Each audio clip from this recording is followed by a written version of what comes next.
자, 한 주간 대한민국에 있었던 이야기들 다양한 시선으로 이야기합니다. 시사건건 시작합니다. 진행 맡은 홀수영 정진호입니다. 반갑습니다.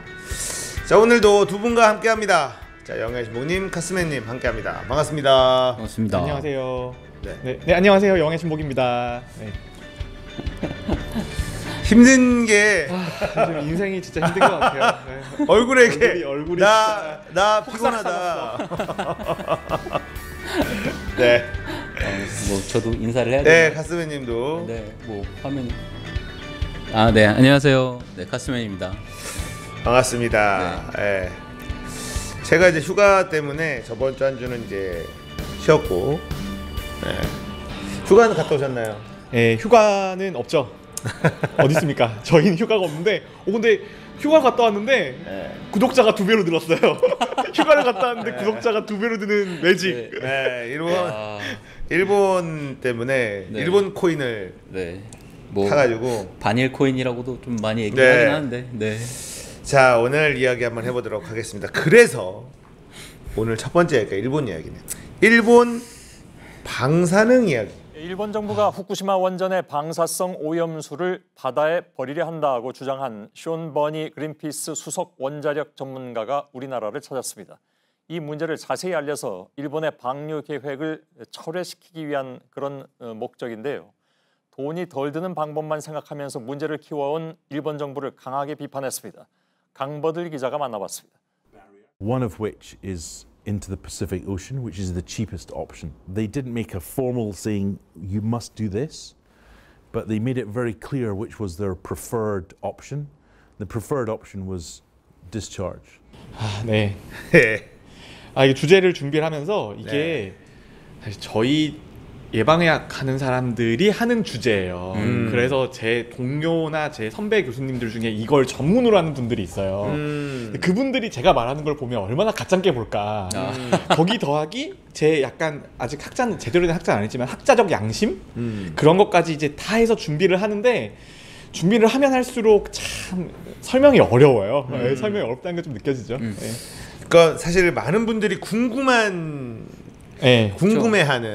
뭐 이야기예요. 쉽게 얘기하면은 그냥 일반인들 입장에서는 원자력 거기 터졌고, 그리고 뭐 오염수 배출한다 그러고, 후쿠시마 거기 막 오염된 오염토에 토양에 뭐 오염 물질이 엄청 많은데 거기 어떻게 가냐, 일본 가면 피폭 당하는 거 아니냐라고 생각하는 게 굉장히 일반적인 그래서 생각이잖아요. 저한테 많은 사람들이 그래서 가지 마 이런 그렇죠. 식으로 물어보거든요. 그렇죠. 근데 주식 얘기하면 사지 마. 그런 거랑 똑같은 거예요. 네. 근데 이게 위험을 감수할 만한 거면 가고 아니면 가지 마 이런 식으로 우리가 항상 이야기를 해주니까 그 전이죠. 불매운동 일어나기 전에 그 전에 얘기하던 게. 그 전에 이야기하던 건데, 근데 지금 이 방사능 이야기가 사실 일본에서는 가장 민감한 이야기고, 그렇죠. 일본의 가장 치명적인 아킬레스건 중에 하나거든요. 그렇죠.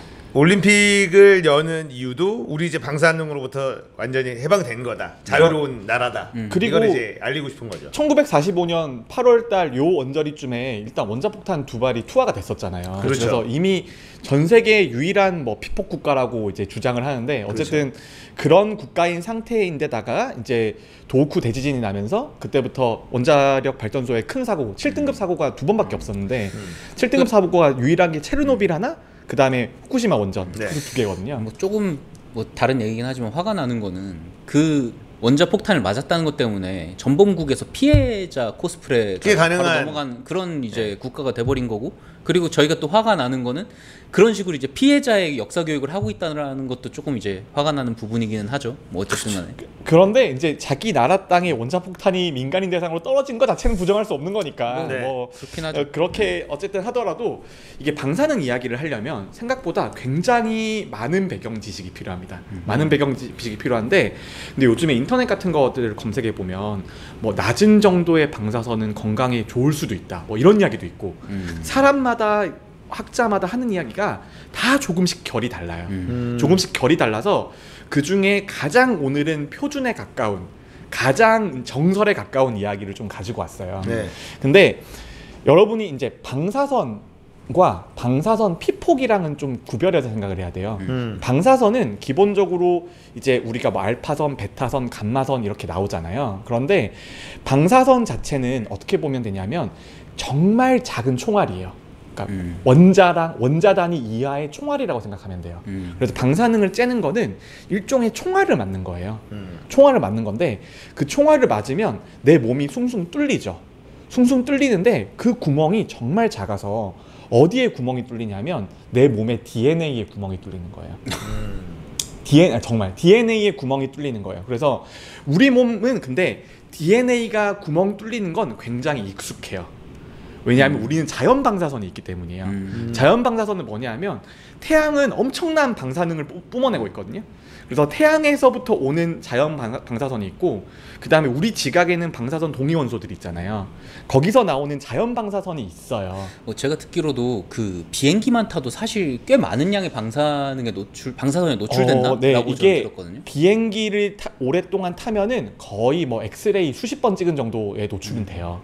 노출은 되는 건데, 근데 우리가 이 방사선 노출이라고 하는 게 굉장히 복잡한 개념이거든요.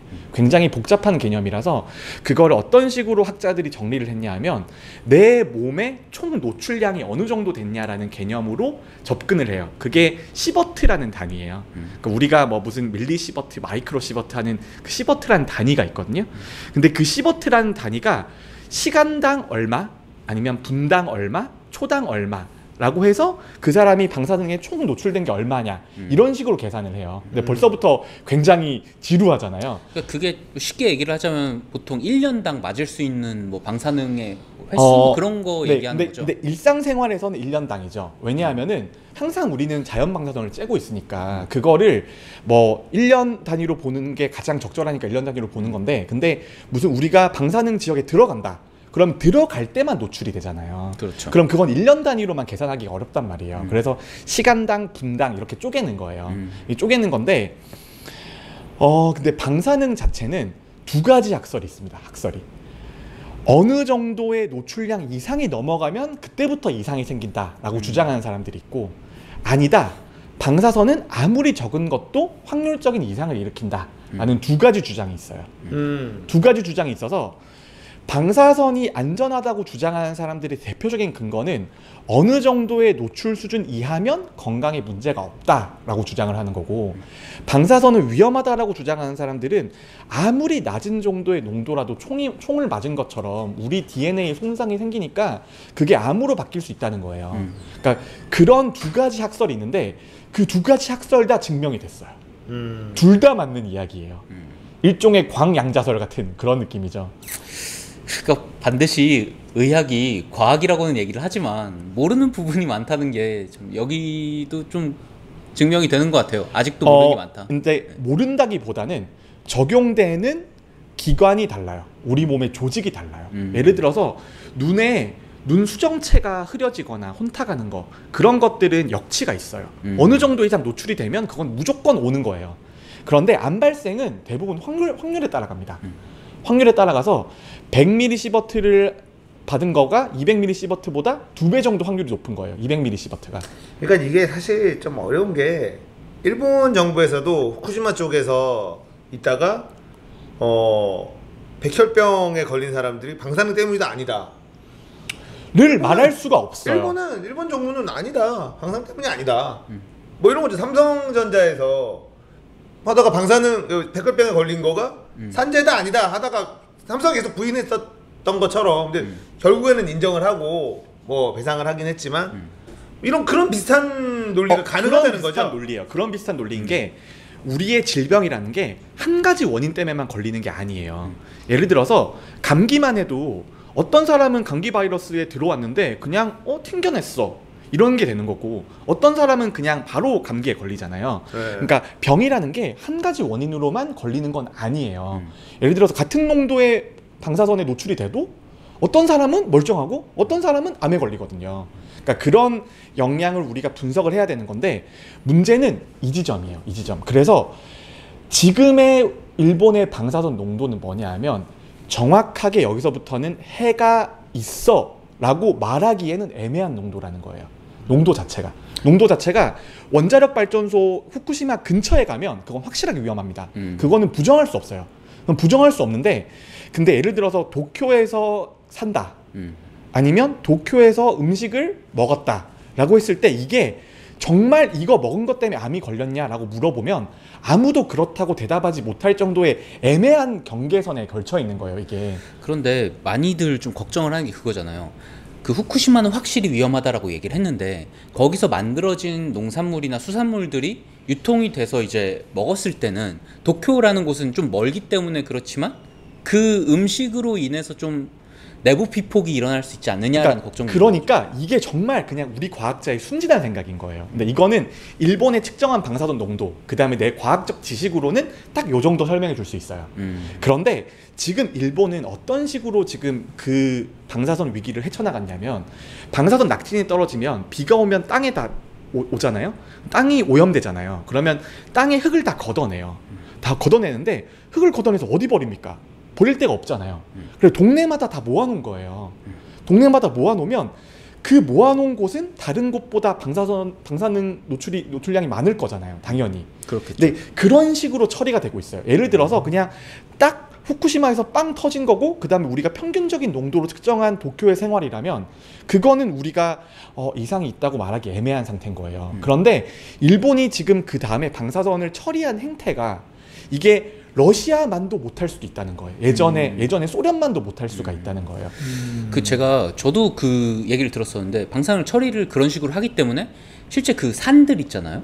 그런 곳은 그 땅을 그렇게 해가지고 하지 못하고 좀 보통 공터나 사람 사는 데 근처만 그렇게 임시적으로 해놨기 때문에, 사실 일본 같은 경우에는 산 쪽에 갔을 때, 특히 후쿠시마 같은 데 가면은 그쪽이 굉장히 이제 그 방사능에 대한 노출이 많이 될 수 있다라는 얘기를 또 하더라고요. 그래서 결국은 일본의 방사능, 그러니까 결국은 일본이 이번에 도쿄 올림픽을 통해서 이런 대지진과 원자력 발전소 사고를 극복했다는 걸 보여주고 싶은 거잖아요. 그런데 지금 그 일부 경기장들은 심지어 후쿠시마에 상당히 가까이 있어요. 야구장이 후쿠시마 쪽에서 네, 가까이 있어요. 가까이 있고 안 하는 게 그래서 위성 사진을 보면 심지어 제염토를 쌓아놓은 곳과 크게 멀지도 않아요. 네.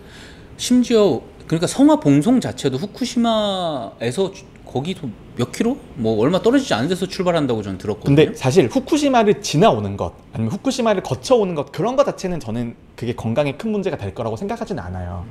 그런데 결국 확률이라고 하는 거는 아무리 낮은 확률도 적용되는 인구가 많아지면은 피해자가 생길 수밖에 없거든요. 그렇죠. 아무리 극악한 가차도 결국은 그렇게 많이 뽑으면은 누군가는 뽑잖아요. 네. 그러니까 누군가는 그 암에 걸릴 거라는 거예요. 그렇죠. 암에 걸릴 건데 우리가 정확한 정보 없이, 그러니까 일본이 차라리 투명하게 모든 측정 지점 이런 것들을 다 공개를 하거나, 아니면 방사능에 대한 제염을 어떻게 했는지를 잘 공개하고 모든 걸 한 군데 다 모아놓고 처리하는 그런 식으로 갔으면 됐지만, 근데 일본은 지금 국가 단위에서 제염을 하는 것보다 그 전력회사 한 군데에서 책임지고 하는 거가 더 커요. 그리고 또 얘기를 들어보면 그 민간인들이 그 방사능을 조사를 해서 공개하는 것 자체를 이제 법적으로 막아놓고, 그리고 실제로 그 측정을 할 때도 그 아래쪽으로 이제 할수록 좀 더 심하다 그러더라고요. 그러니까 얘기했듯이 이제 낙진이나 그런 것 때문에 이제 아래쪽에 먼지에서 좀 방사능이 많은데 일정 이상 높이에서만 이제 측정을 하고 그걸 공개를 이제 정부 차원에서만 공개를 할 수 있지 민간은 공개할 수 없게 만든다고. 그러니까 굉장히 불투명하다고 들었습니다. 우리가 체르노빌이 있잖아요. 그 체르노빌에서 원자력 발전소가 터졌을 때 아직도 저는 체르노빌이 다 복구가 안 됐다. 근데 후쿠시마는 지들이 뭔데 벌써 복구가 됐다라고 얘기하는지에 대해서 그러니까 그 체르노빌 터졌을 때 일본이 완전 난리 부르스 쳤거든요. 네. 자기네들이 가깝다고.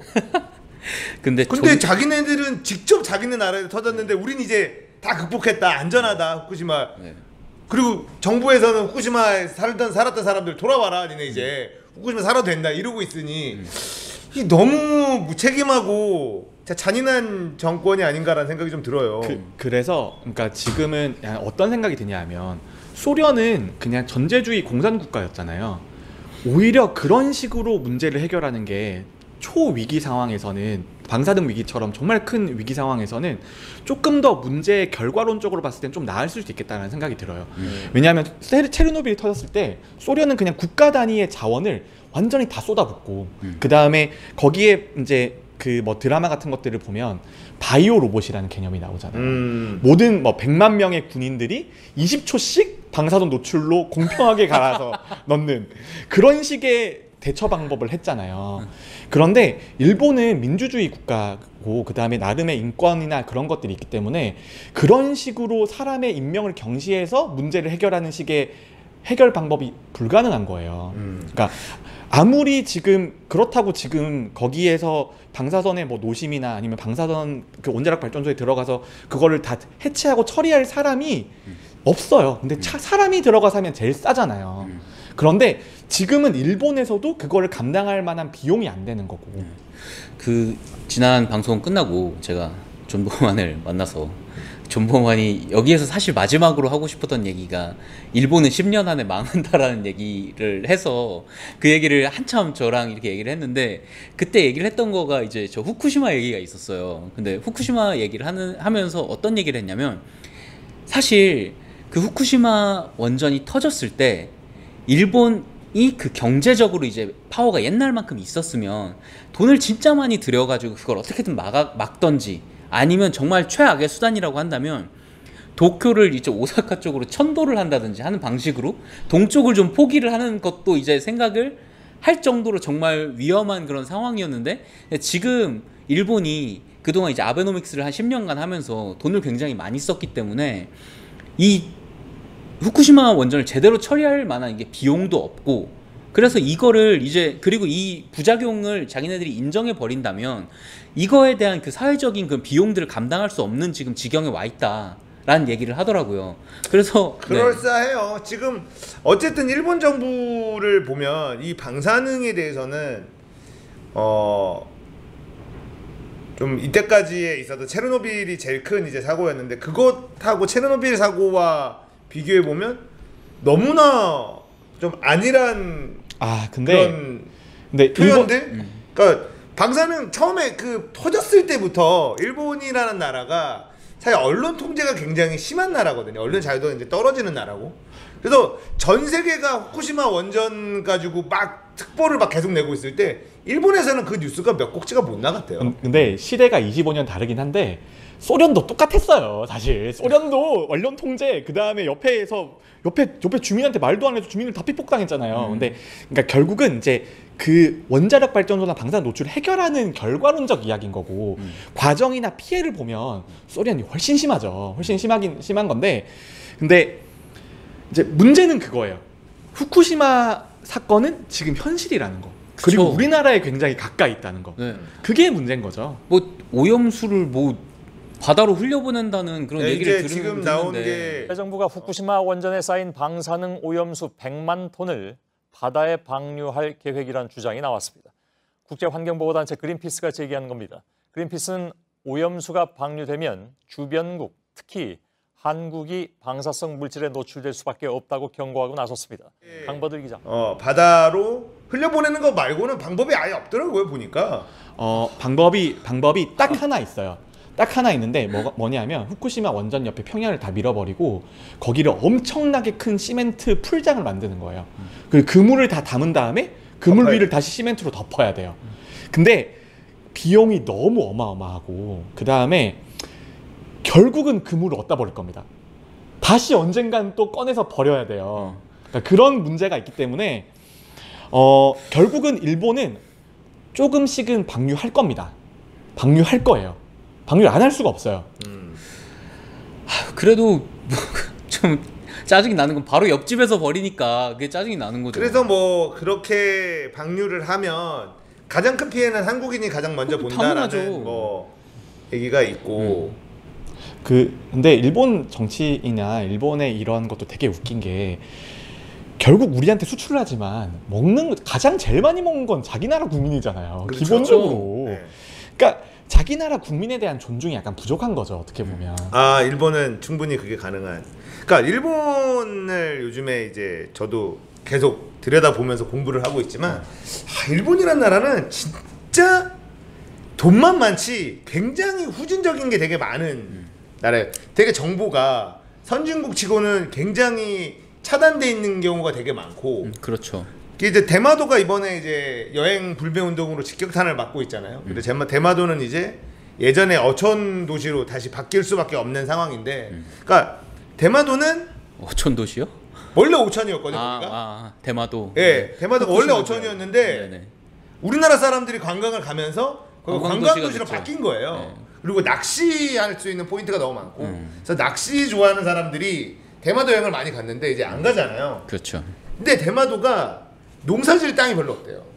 그래서 쌀을 다 외부에서 갖고 오는데 거기 있는 쌀이 원산지가 어디냐라고 하면은 안 나온다는 거예요.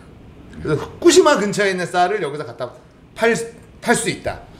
근데 그런 가능성에 대해서 완전히 배제하지 못한다는 거죠. 그게 어쩔 수가 없는 게 후쿠시마가 있는 그쪽 도호쿠 지역이 사업 공업 기반보다는 농업 기반이 더 있는 곳이에요. 기본적으로 어떻게 보면 그냥 곡창지대랑 비슷한 개념이라고 보면 되거든요. 그러니까 그게 공업지대 근처에 원자력 발전소를 원래 안 짓잖아요. 인구 그렇죠. 밀집 지역 근처에도 잘 안 짓고요. 우리나라에서도 결국은 수도권 근처의 원전보다는 조금 더 내려가서 원전을 짓는 거니까. 그러니까 기본적으로 지역이 그런 지역인데다가 이미 대지진을 피해를 입었어요. 생활 기반은 다 농업이야, 수산업이에요. 그러면 일본 정치인 입장에서 무조건 농수산 쪽을 그쪽은 판로를 뚫어줘야 되는 거예요. 근데 그거를 왜 해외에 팔려고 하냐고. 그거는 문제인 거예요. 어쨌든 대마도 쪽에서 그 관광 간 사람들이 먹는 쌀이 후쿠시마산 쌀일 수 있다. 그거를 안 나온다는 거예요. 아니 일반적으로 그냥 쉽게 생각하면 장사하는 사람 입장에서 원가 절감이 중요한데 싼 쌀 사다가 갖다 팔면은 더 많이 남잖아요. 그 뭐 양심을 떠나서 그냥 돈 많이 벌고 싶은 사람은 후쿠시마산 쌀 사가지고 하는 게 어쩌면은 당연하고, 당연히 또 편의점 같은데 많이 들어갔다라는 얘기도 너무 당연하다고 생각해요. 그 편의점 도시락 그냥 거기 쌀 싼 거 사가지고 쓰면 되니까. 그러니까 이게 만약에 우리나라에서 일어났으면 아마도 우리나라 사람들은 이거 가만히 안 있거든요. 그렇죠. 그러니까 정부가 이걸 이렇게 막는다 그러면 우리나라 사람들은 이걸 이렇게 가만히 있지 않을까. 일본인들도 저는 되게 참 신기하다는 생각이 좀 들어요. 한국 사람과 정말 이 민족성 자체가 아예 완전히 다르다는 걸 많이 느끼는 게, 이런 그 방사능 관련된 이야기를 일본 정부가 굉장히 많이 차단을 하고, 어떻게 보면은 안전하지 않은지에 대해서 국민들 입장에서 아니면 과학계 입장에서 자연적으로 토론을 해서 뭔가 일어날 수 있게 해야 되는데, 일본은 그거를 철저히 차단하거든요. 정부 입장에서만 발표를 하고 안전하다고만 얘기를 하고. 근데 후쿠시마 쪽에 살던 사람들은 정부 입장을 믿지를 못해요. 근데 그 외의 사람들은 그걸 믿는다는 거죠. 근데 그런 사람들 후쿠시마 살래? 아니 그건 싫어. 그냥 요 정도 스탠스예요. 그냥 뭐 사실 식료품 같은 것도 그 슈퍼 같은 데 가면은 뭐 우유나 뭐 쌀이나 그런 것도 후쿠시마산은 싸고, 그러니까 가격으로는 이미 일본 내에서도 차별이 있다고 하더라고요. 네. 뭐 한국산이 제일 비싸다고 하는 얘기도 있더라고요. 우리나라가 그때 이명박 정권 때 미국산 소고기 그 몇 개월령 그거 완화시키면서 난리 났잖아요. 그렇죠. 그래서 이명박 대통령이 취임하자마자 바로 위기가 왔었는데, 그때 당시에 사실 뭐였냐면, 왜 굳이 다른 나라 옆에 대만, 일본도 안 하는 거를, 물론 광우병이 사람한테 전염되는 확률이 매우 낮다고 하지만 만약에 그게 우리 아이한테 걸리면 어떡할 건데, 그 말도 안 되는 확률 중에 하나가 우리 아이면 어떡할 거냐. 근데 그게 급식이나 소세지나 화장품 이런 데로 다 들어갈 건데, 그래서 막 다 일어난 거예요. 그렇죠. 다 일어난 건데, 저는 정말 그거는 차마 지금 다들 미국산 소고기도 잘 드시고 근데 아니 계시잖아요. 그때도 다들. 뭐였냐면 미국산 소고기 파는 거에는 30개월령이 아니었어요. 그냥 그거 얘기 있었잖아요. 뭐지? 뭐 소고기, 속골이나 이런 것들에 대한 뭐 얘기들이 있었던 것 같은데. 근데 고기 말고. 광우병은 저는 제가 예방의학이랑 그쪽 하잖아요. 그건 사실과 과학적인 사실과 굉장히 거리가 멉니다. 근데 굉장히요. 우리나라 사람들은 그 정도만 해도 그렇게 전 그렇죠. 국민이 일어날 정도로 그러니까 막 난리가 나는데, 그때 문제가 뭐였냐면 안 팔아. 일반 국민들은 살 수가 없어요. 늙은 소를. 근데 문제는 이제 가공육으로 가고 이런 걸 다 가는데 대만도 안 사고 일본도 안 사고 왜 니네가 사냐? 아니 근데 이 얘기를 하고 싶은 게 뭐냐면 사실은 근데 후쿠시마는 정말 좀 과학적으로 확률이 꽤 높잖아요. 아, 후쿠시마는 그러니까 방사능은 정말 확률이 높은 정도가 아니고 꽤 일본 사는 사람들한테는 큰 문제예요. 네. 꽤 큰 문제예요. 그런데 이제 안 들고 일어나는 게 이상하다라는 거죠. 그러니까 저는 왜 그 광우병 이야기를 했냐면 그거 가지고 광우병에 속아서 선동당한 국민들 어쩌고저쩌고 하는데 일단은 첫 번째 검역 주권에 대한 제가 늘 이제 이명박 관련돼서 이야기하는 것 중에 처음에 이 광우병 문제가 미국 선생고기를 20개월이나 30개월용으로 늘렸단 말이에요. 그럼 뭔가 딜을 했을 거다. 저도 순진하게 이명박이 약간 경제 대통령 이미지가 있다. 그래도 얘가 장사꾼 출신이면 이거 미국이 되게 하고 싶은 건데 일본 미국말 잘 듣는 일본조차도 30개월령 수입 안 했거든요. 대만도 안 했어요. 그러면 우리나라가 이걸 주고 뭔가를 받아왔겠지. 뭘 받았을까? 없어. 앞만 봐도. 그래서 저는 이거를 늘 얘기하지만 이거 현금으로 먹은 거 아니냐.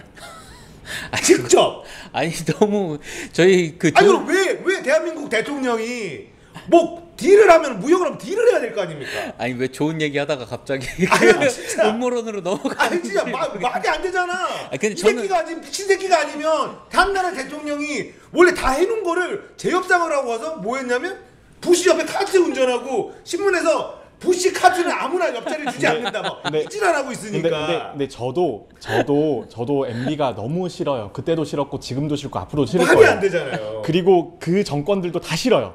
다 싫지만 이제 과학적인 사실을 말씀을 드리면 광우병에 대한 위험은 굉장히 그때서는 크게 평가됐던 게 맞다. 저는 딱 그 정도고요. 네, 그렇죠. 그때 뭐 검역 주권이 그때는 이미 다 이야기 끝난 이야기잖아요. 다 끝난 이야기라서 네.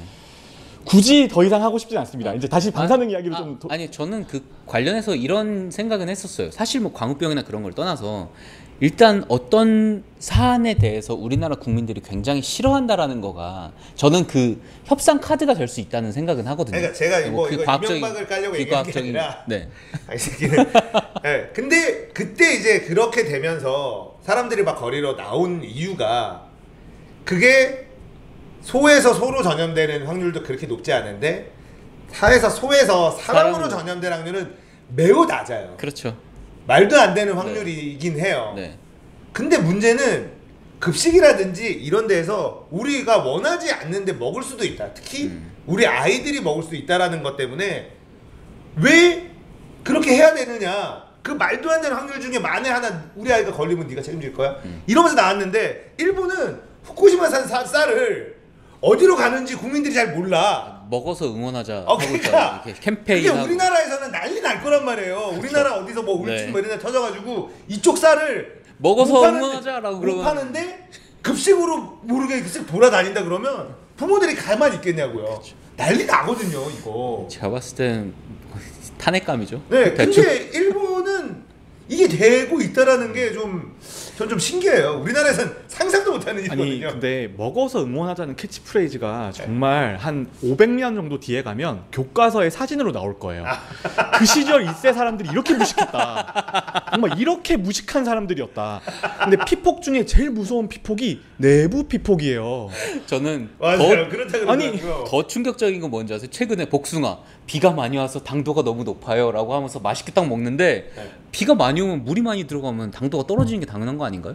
살짝 가물어야 더 단 거 아닌가? 일단 그거는 기본적으로 너무 맛있는 분들에게 저는 아닌가? 잘 모르겠어요. 저는 너무 당연한 거 아니에요? 물이 많이 들어가면은 제가 시골에서 와서 시골은 그래요. 아니 약간 당도 네. 당도의 측면에서는 그렇다는 거죠. 그래서 근데 어쨌든 지금 우리가 지금 이 시국에서 우리가 정말 대응할 수 있는 가장 치명적인 공격 포인트가 저는 방사능이라고 생각합니다. 항상. 그럼요. 항상. 그런 얘기가 지금도 많이 나오죠. 이거는 가드가 안 돼요. 가불기예요, 가불기.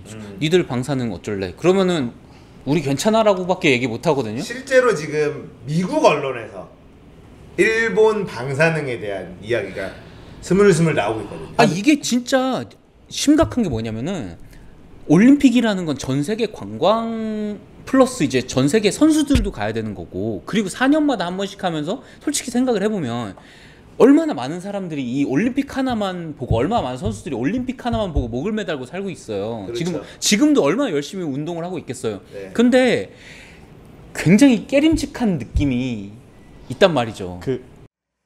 2020년 올림픽은 도쿄 올림픽입니다. 하지만 야구 등의 일부 종목은 최악의 원전 사고가 있었던 후쿠시마에서 열겠다는 게 일본의 계획입니다. 여기에 대해서 미국의 한 유력 시사 주간지가 안전을 크게 걱정하는 내용의 르포 기사를 실었습니다. 2016년에 그 브라질에서 올림픽 했었잖아요. 네. 그때 이슈가 지카 바이러스였어요. 네, 지카 바이러스. 지카 바이러스 때문에 사람들이 뭐 이제 참여하니 많이 그런 문제가 있었는데 지카 바이러스는 그냥 바이러스잖아요. 막을 수 있죠. 지카 바이러스는 그때 콘돔을 막 그 바구니로 담아가지고 아니 근데 막 1000개가 돈 나느니 뭐. 근데 사람들이 그런 공중보건학적 이슈를 대하는 게 저는 너무 좀 마음에 안 드는 게 사실은 걸리면 거기에 정액에 굉장히 오래 남아 있는 것도 증명이 돼 있어요. 증명이 돼 있긴 한데. 근데 그걸 왜 굳이 콘돔을 그걸 보여주면서 우리가 잘하고 있다 이런 식으로 주의를 환기시키냐고요. 근데 어쨌든 딴 데로 갔지만 근데 지카 바이러스도 그때 선수단들이 참여하니 많이 난리가 났었는데 지금 2020년은 방사능이잖아요. 지금 방사능인데 지금 정보 공개가 투명하게 안 되고 있고 그다음에 문제가 계속 나고 있는 것 같으니까 특히 호주랑 미국에서 제일 문제 제기가 심해요. 그렇죠. 문제 제기가 심해서 이제 선수단들이 어떻게 갈 거냐. 그다음에 선수단 가면 선수단 거기 선수촌에서 밥을 먹잖아요. 그 밥에 들어가는 재료가 무엇일 거냐. 그런 거에 대해서 사람들이 굉장히 지금 총각을 이렇게 보고 있거든요. 그때 대놓고 얘기했잖아요. 후쿠시마산 쌀과 후쿠시마산 원료로 후쿠시마가 안전한 걸 보여주겠다라고. 그러니까 왜 선수단이 먹어서 응원해야 되냐는 것을. 그러니까 이게 왜 외국 사람이 응원해야 되냐고. 이게 그런 의심을 하는 사람들도 있더라고요. 그게 이제 처음에 방사능에서 안전한 것들을 보내서 검수를 시키고 선수단을 안심시킨 다음에 후쿠시마산 재료를 들어가면 뭘로 확인할 거냐 이런 얘기도 있어요. 그러니까 실제적으로 일본 정부가 하는 행태가 사실 신뢰를 많이 못 주고 있는 상황인데다가 방사능은 그야말로 과학적으로도 누구는 이 정도는 괜찮다, 누구는 이것도 안 된다 뭐 이러고 있는 상황이기 때문에 안 맞으면 좋죠. 왜 굳이 가서 방사능 찜질을 하고 오냐고. 안 맞으면 되는데. 제 생각에는 도쿄올림픽 이번에 올림픽 할 때쯤에 아마 많은 유튜버들이 방사능 측정기를 가져가가지고 그렇죠. 유튜브에 엄청나게 그게 많이 나오지 않을까. 네. 전부터. 왜냐하면 이게 워낙 그쯤 엄청난 이슈로 전 세계로 돌아다닐 거기 때문에. 근데 그 방사능 측정기가 제 생각에 약간 퍼블리케이션 바이어스가 걸릴 수 있다고 생각해요. 근데 그게 학술적인 이야기인데 연구 결과가 잘 나온 결과만 논문에 출판되는 거예요. 그러니까 유튜브에서도 높게 찍힌 것만 조회수가 높게 올라갈 거고. 아니, 지금도 후쿠시마 근처에 가서 네. 그 세슘 측정기인가요? 네. 뭐 이거 들고 가서 막 찍었던 사람들 거 조회수는 엄청 높아요. 그러니까요. 막 너무 많이 올라가는데 뭐 이러고 못 있겠는데 막 이렇게 나오는 사람들 있었고 실제로 JTBC의 스포트라이트인가요? 거기에서도 그 후쿠시마 근처를 가본 적이 있는데 거기에 무슨 뭐 비닐 같은 걸로 흙을 막 덮어놨어요. 그냥 그 근처에 가면 뭐가 계속 삐걱삐걱 계속 울려. 근데 정말 웃긴 게 얼마 전에 이소연 씨 우주인 갔다 온 분이 후쿠시마 가서 다큐멘터리 찍은 게 얼마 전에 짤로 막 돌아다니면서 난리가 났었잖아요. 네, 먹어서 응원하는 분. 근데 제가 가만히 생각해 보니까 이소연 씨는 그럴 수 있을 것 같아요. 우주 갔다 왔잖아요. 이미 우주에서 방사선을 많이 쬐는 사람이라서 본인은 그 정도의 큰 리스크가 변화가 없을 수도 있을 것 같다. 그러니까 그 정도 생각은 들더라고요. 아니 뭐 돈도 좀 본인은 괜찮을 것 같아. 본인은 돈도 좀 이렇게 짭짤하게 줬을 수도 있고. 네, 본인은 괜찮을 것 같아요.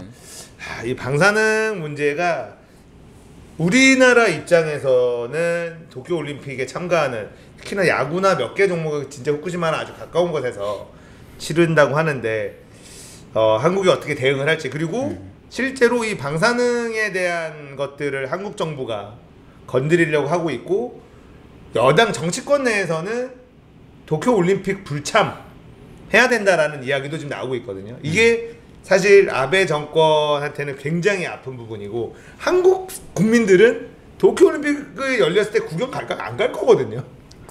그러면 진짜 예상했던 것보다 그 관광객이라든지 이런 것들은 확실히 숫자는 많이 떨어질 수밖에 없을 거예요. 저는 어쩌면 그 우리나라 특히 우리나라 남자 선수들 입장에서는 병역 문제가 굉장히 크잖아요. 아 이게 불참하면 곡소리 날 사람들이 네. 많긴 한데. 그래서 그냥 체육계에서는 이런 식으로 하는 건 어떨까 싶어요. 그러니까 올림픽이 아니라 해당 해에서는 그러니까 올림픽도 그렇지만 해당 해 뭐 세계 선수권 대회 일회성으로만 그 해 세계 선수권 대회 우승자에게는 뭐 병역 그게 없지만 저는 그런 아이고. 규정을 만드는 것도 조금 체육계에서는 고민해 볼 만하지 않나라는 생각도 좀 해봤어요. 저는 이 기회에 병역 특례를 다 없애버리자. 스포츠 선수들. 아니, 지금 뭐 병역이 아니 다 없.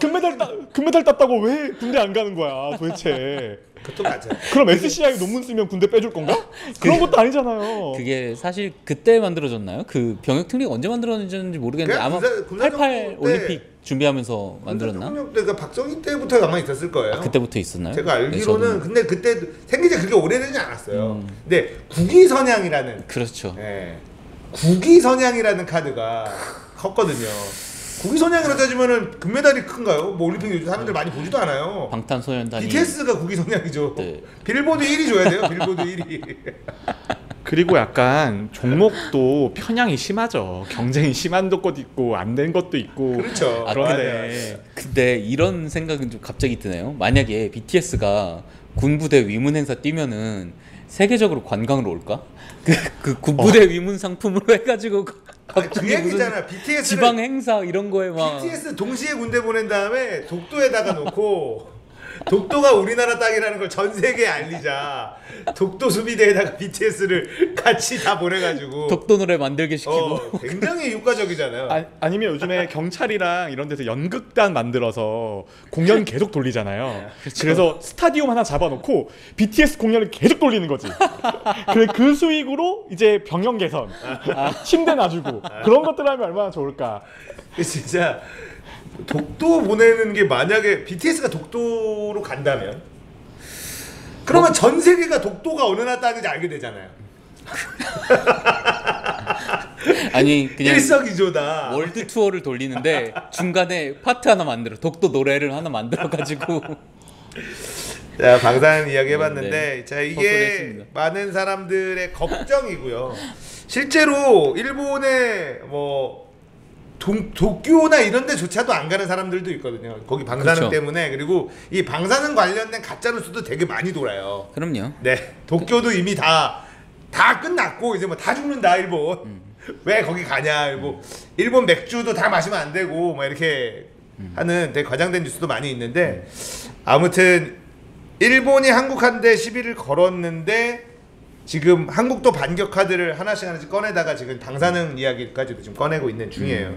어떻게 질러 가는지 지켜보도록 하겠습니다. 첫 번째 이야기 일본 방사능 이야기 나눠봤습니다.